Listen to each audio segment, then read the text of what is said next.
Saudara-saudari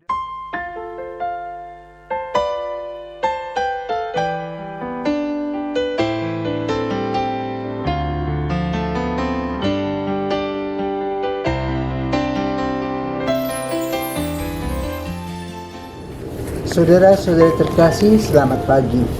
Salam jumpa lagi dalam Sabda Siap Saji 25 Juli 2020, di mana pada hari ini kita akan merayakan Santo Yakobus Rasul. Ini kita mulai dengan doa.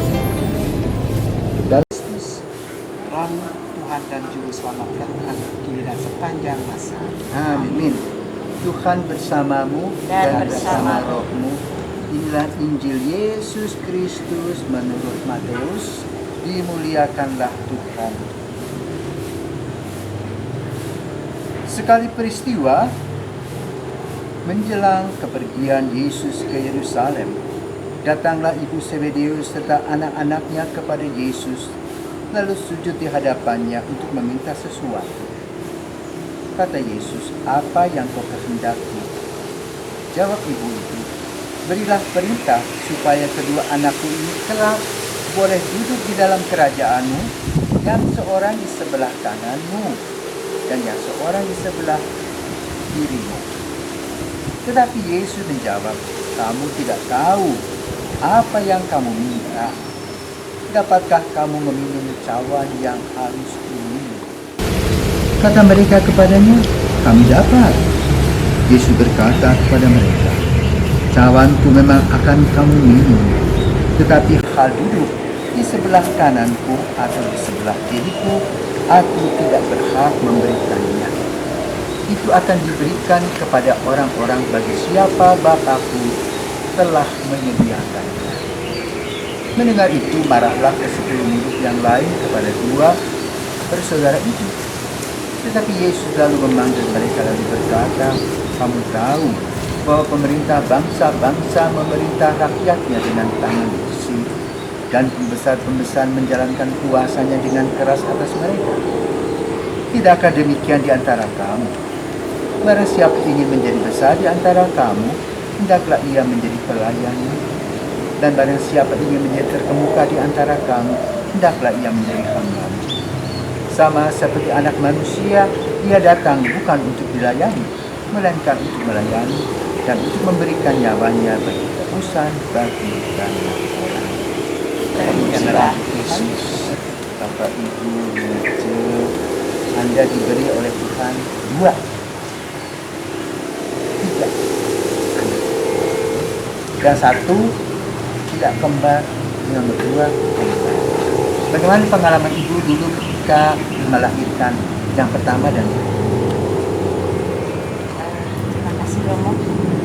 Ketika sebelum melahirkan, ketika mengandung dulu, yang anak pertama sebenarnya lebih ketika mengandung lebih parah, karena saya selama 9 bulan hampir tidak bisa makan dengan enak.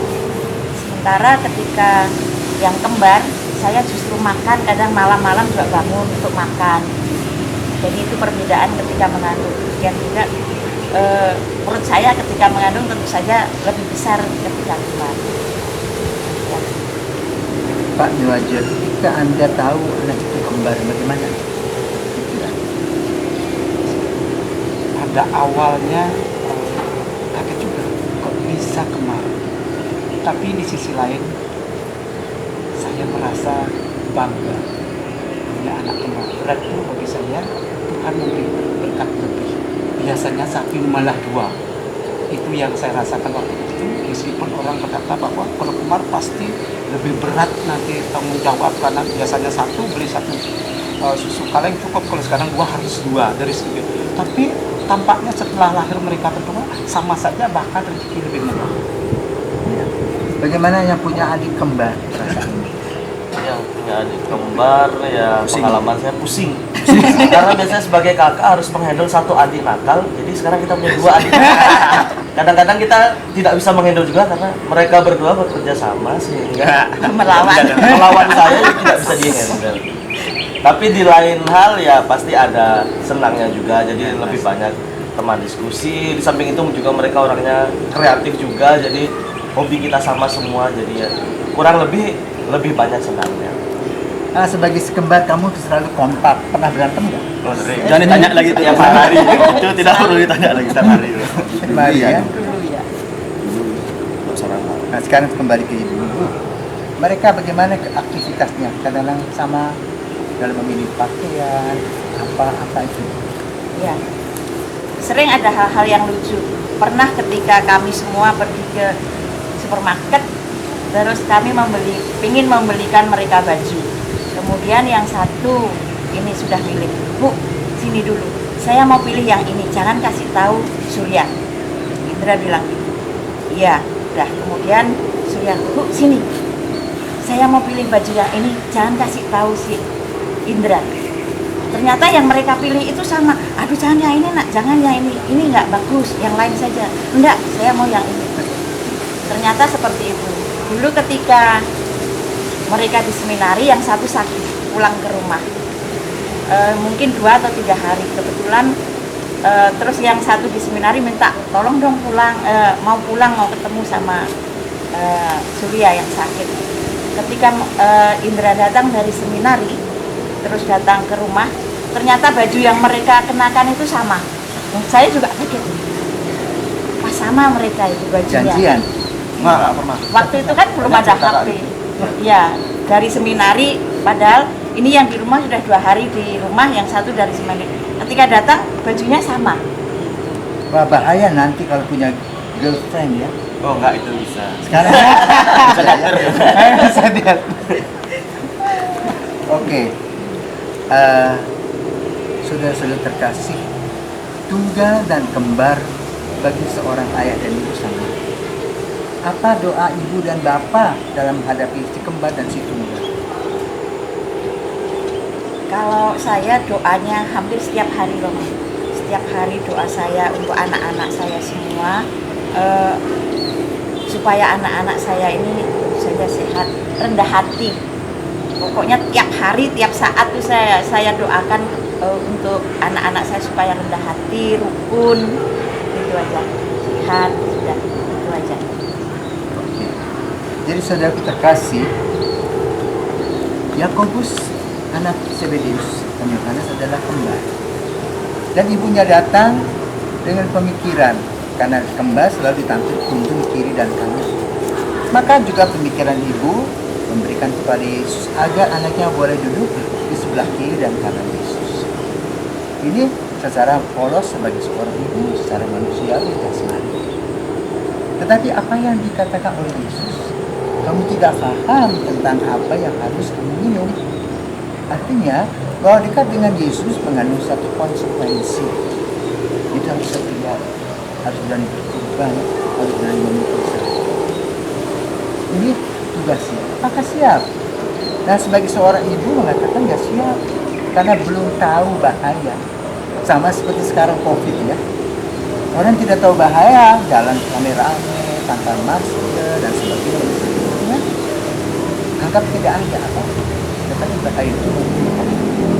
Dalam urusan dengan Yesus, kita diajak seperti dalam bacaan pada hari ini, di mana kita diminta untuk merefleksi panggilan Yesus. Panggilan Yesus merupakan rahmat dan berkat.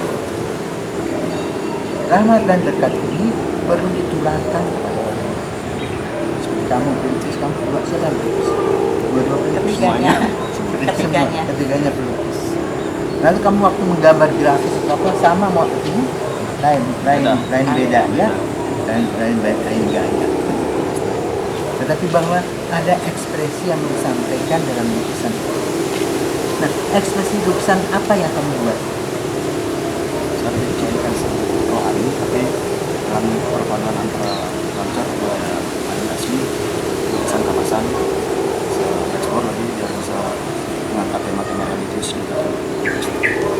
Saya kurang gambar sama, cuman kadang-kadang saya lebih mengangkat tema tentang kehidupan. Kalau saya lebih kepada realis, biasanya saya cuma melukis wajah. Jadi bajunya dipakai. Nah, itu saya buat. Kebetulan adik saya yang Dikatakan, tadi seperti ibu mengatakan hendaknya anak-anak Yesus berkata begini, barang siapa ingin menjadi besar di antara kamu, hendaklah ia menjadi pelayan. Dan barang siapa ingin menjadi terkemuka di antara kamu, hendaklah ia menjadi hambamu. Seperti anak manusia, ia datang bukan untuk dilayani, melainkan untuk melayani dan untuk memberikan nyawanya bagi penusa muda-muda. Inilah tugas kami sebagai generasi ini. Ya, bagaimanapun kakek-kakek itu orang-orang yang pergi pada saat-saat gereja perdana di daerah itu. Kalian punya tugas. Kalau tidak menjadi imam, paling kurang menjadi kaum awam yang berbobot, ya, yang betul berdiri teguh di dalam gereja bersama-sama dengan orang lain, berani menyusul, dan juga dengan talenta yang Tuhan berikan kepada kita harus tetap begitu mau dan rendahan melayani sebagai pelayan bukan juga. Dan semoga keluarga-keluarga Katolik boleh belajar dari setiap orang untuk belajar tentang bersyukur kepada Yesus yang sudah memberikan kepada kita talenta yang luar biasa, dari kesehatan, kita diberikan rezeki, kita diberikan talenta, dan kita juga diberikan harmonisasi dan yang perlu kita lanjutkan sebagai satu keluarga besar sehingga berkat Yesus selalu berkati. Selamat beraktivitas dan terima kasih kepada Bapak Ibu keluarga. Siapa nama? Andi. On. Bon Ben. Semoga kita semua